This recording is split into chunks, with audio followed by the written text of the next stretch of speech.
యేసు రక్తమే జయం పరిచర్య ప్రైజ్ ద లార్డ్. మే 8వ తేదీ 2024. ఈ రోజు దేవుని వాక్యము, మీ తల వెంట్రుకలన్నీ లెక్కింపబడి ఉన్నవి గనుక మీరు భయపడకుడి. మత్తయి సువార్త 10వ అధ్యాయం 30వ వాక్యము. అవును క్రీస్తునందు ప్రియులారా, దేవుడు మనులను ఎంతగానో ప్రేమిస్తున్నాడు. తల్లి మరచిన నేను నిన్ను మరువను అని చెప్పిన దేవుని వాగ్దానమే ఈ వాక్యము.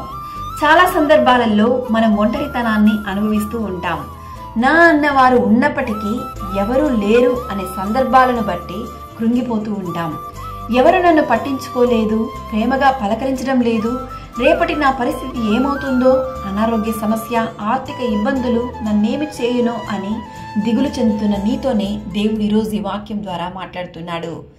రేపటి గూర్చిన భయం మనల్ని వెంటాడుతూ ఉంటుంది. అయితే ఈ వాక్యం ద్వారా దేవుడు గొప్ప ఆదరణను మనకు అనుగ్రహిస్తూ ఉన్నాడు. ప్రపంచంలో నేటి వరకు ఎవరునూ మానవుని తల వెంట్రుకలను సంఖ్యను ఖచ్చితంగా చెప్పలేదు. ఎంత తెలివితేటలున్నప్పటికీ, ఎంతటి జ్ఞాని అయినప్పటికీ మనుషుని తల వెంట్రుకలను లెక్కించలేకపోయారు. అయితే దేవుని వాక్యం సెలవిస్తున్న విధముగా, మీ తల వెంట్రుకలన్నీ లెక్కింపబడి ఉన్నవి గనుక మీరు భయపడకుడి అని అభయమిస్తున్న మన పట్ల దేవుడు ఎంత శ్రద్ధ వహిస్తున్నాడో ఈ వాక్యం ద్వారా తెలుస్తుంది.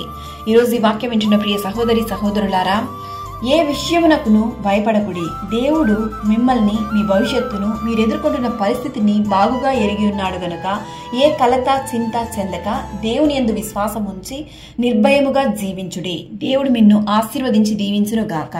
ఆమేన్. God bless you.